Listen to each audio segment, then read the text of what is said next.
فجروهم حيث كانوا وانحروهم واطردوهم من ربى المسرى جميعا وادحروهم فجروهم حيث كانوا وانحروهم واطردوهم من ربى المسرى جميعا وادحروهم شردوهم ضيقوا الدنيا عليهم واقهروهم واسكبوا الويلات في درب العدالة ترحموهم شردوهم ضيقوا الدنيا عليهم واقهروهم واسكبوا الويلات في درب العدالة ترحموهم إنهم قوم عثوا في الأرض بغيا فاقصروهم إنهم إخوان خنزير وقرد فانبذوهم فجروهم حيث كانوا وانحروهم واطردوهم من ربى المسرى جميعا وادحروهم فجروهم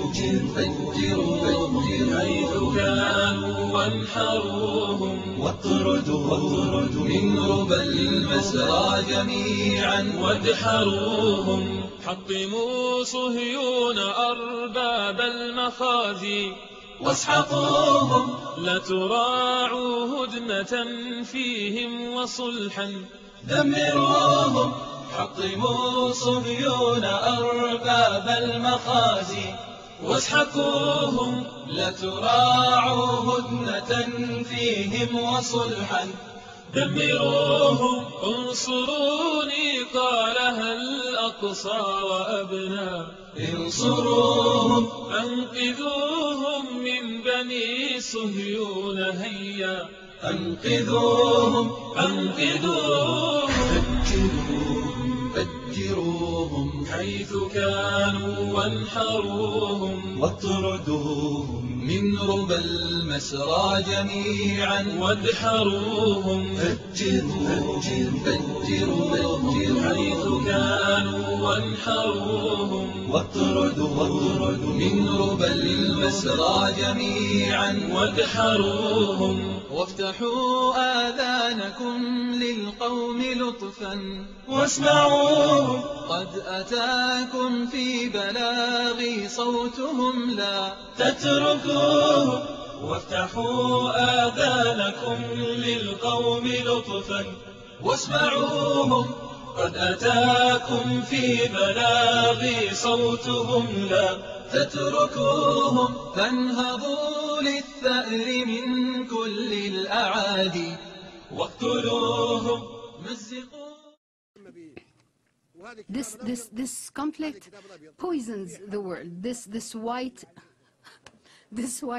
book actually has the solution, and I give it to you. It's Isra'tin. Isra'tin is the solution. Arabs have no hostility nor animosity towards Israel.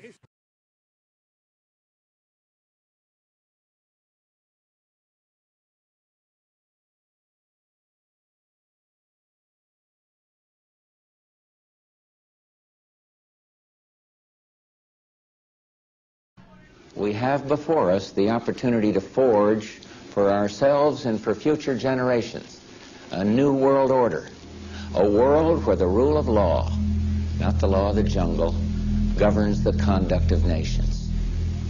When we are successful, and we will be, we have a real chance at this new world order, an order in which a credible United Nations can use its peacekeeping role to fulfill the promise and vision of the UN's founders.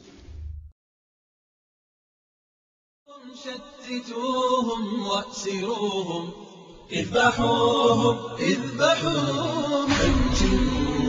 فجروهم حيث كانوا وانحروهم واطردوهم من ربى المسرى جميعا وادحروهم فجروهم حيث كانوا وانحروهم واطردوهم من ربى المسرى جميعا وادحروهم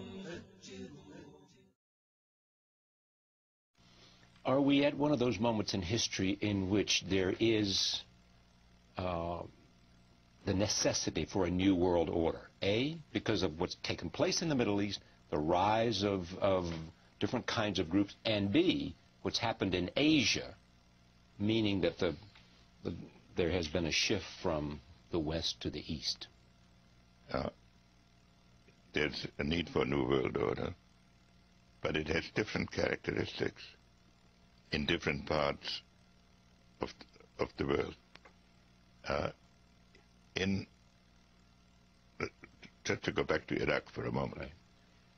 Right. On the one hand, the manifestations of what is going on in Iraq are depressing and give some occasion for pessimism. On the other hand, simply as looking at somebody as a student of the future, I find it sort of interesting that there is now going on, there are conversations inside Iraq between the various parties, not going very far yet.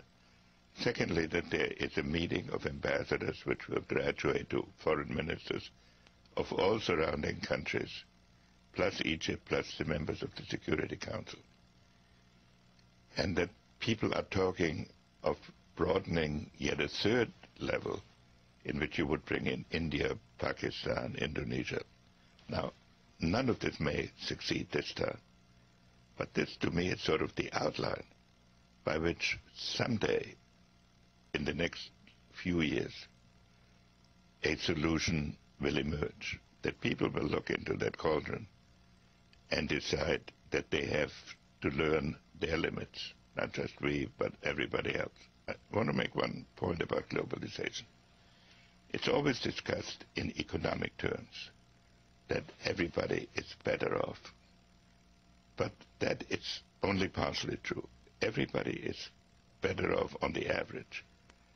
But in some countries or in some regions, people lose their jobs. Major adjustments have to be made. That's the engine of globalization. The people who are disadvantaged by the process look to their governments for solutions. But the governments are national and the problem is global. So how to bring about a relationship between the desirable process of globalization and its impact on the politics? You're encouraged that China will get better and will grow and will be a more responsive citizen of the world? I could write a script where this will not happen, because the pressures inside China are enormous to deal with so many But it's problems. incumbent on the next president to be able to... I would say to the new president, what I'm saying to the current president, or I have said to previous presidents, the relations with China are the fundamental challenge of American policy. Because if we get that wrong, then much else we may do right. It's going to be subsumed in an attention to a conflict like the Cold War.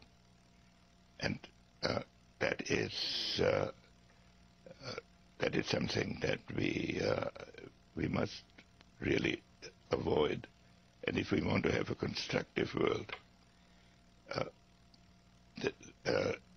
the purely strategic and military problems that the shift in power relationships brings will confuse us if we do not consider that we have to bring about, together with other countries, a different consciousness of what a world order is.